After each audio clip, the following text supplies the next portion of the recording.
Welcome, Somya Munjal, to the Conversations on Collective Wellbeing. How are you? I'm doing well. Thank you for having me. Thank you for taking the time. I'm going to go into our first question and ask you to introduce yourself to our audience and tell us how your work relates to collective well-being. Absolutely. So my name is Somya, and I got Youthful Savings, which is an education technology company, started about 10 years ago in the city of Washington, D.C., where I got really frustrated with public servants still having poverty existing.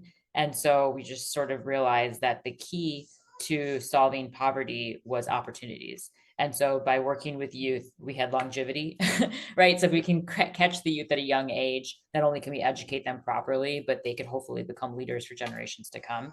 So what we feel really focused on is socioeconomic empowerment, which we define with mental well-being, economic empowerment, and community development. Youth learn on our EdTech platform called Learning Marketplace. One of the main courses there is the My Own Business Challenge. Once they graduate that, they can then come to our youth marketplace called Youthful Savings Marketplace. Think of it as like an Etsy for youth. What's really cool is that as they're buying and selling to each other, a percentage goes to our foundation, which has an open accounting policy. And as they're growing their businesses, they can tap into the foundation to get revenue share term sheets. We really believe in equality through equity. So we want youth to own 100% of their business, but have equity in their business. And then also just, let them really shine in the world and really create change through the power of just buying and selling to each other. Mm, Thank you so much for that. I love that your work focuses on financial well-being because Yeah. most often when we talk about collective well-being, that's not the first thing that pops to mind. Yeah. So it's great to hear you. We have heard from other leaders that traditional funding often protects the status quo, rather than taking risk 100%. and Yeah. being innovative. Yeah. Um, can you share with us what it looks like to fund youth entrepreneurs?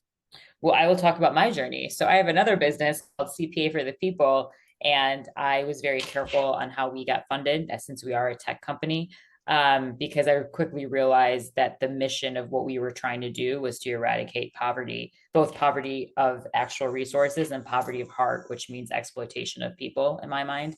And so, unfortunately, in the US, our current banking system that sort of runs everything is very much about the exploitation of people and putting people into debt, including the government, right? So when money is printed, the government goes in debt, and then it's all just a cycle. So going back to what you said about financial wellness, it is actually really important to talk about the financial aspect of everything because we run on money. So if we don't fix that, then it's really difficult to fix all the other things.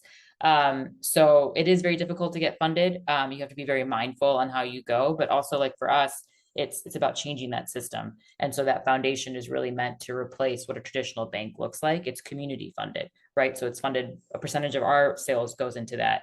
We have other community members that will put in money, and then the youth themselves are putting in money. So right now it's slow, but the goal is that as youth are buying and selling to each other, the bank is always funded, which is our foundation. So just like the Federal Reserve is a 501(c)(3), so are we, except we're not opaque. We have an open accounting policy, so you know exactly what's happening at all times. So it's really capitalizing on the fact that we are in a more transparent society.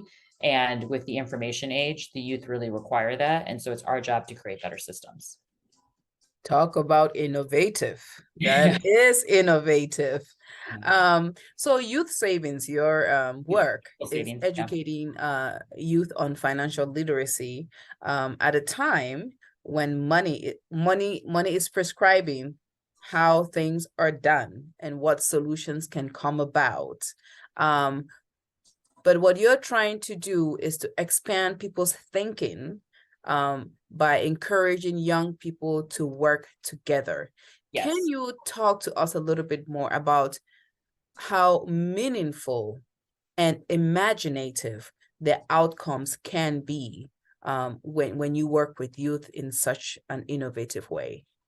Absolutely. That is it. Like this work can seem very difficult, But just like you have to put fuel in a car, the youth are our fuel. So as they're creating new products, as they're buying into a culture shift of compassion, collaboration, and contribution, which are our three big C's that we call it, which is our values system, they are changing the system. So maybe we came up with some ideas, but those ideas don't come to life without the youth. And so it's really just how can we showcase what the youth are doing more and really helping them really grow their wealth, because their wealth is already being protected by a system that provides community based financing, right? So as they are growing, they are putting money away, and they can then go into that to then grow their generation.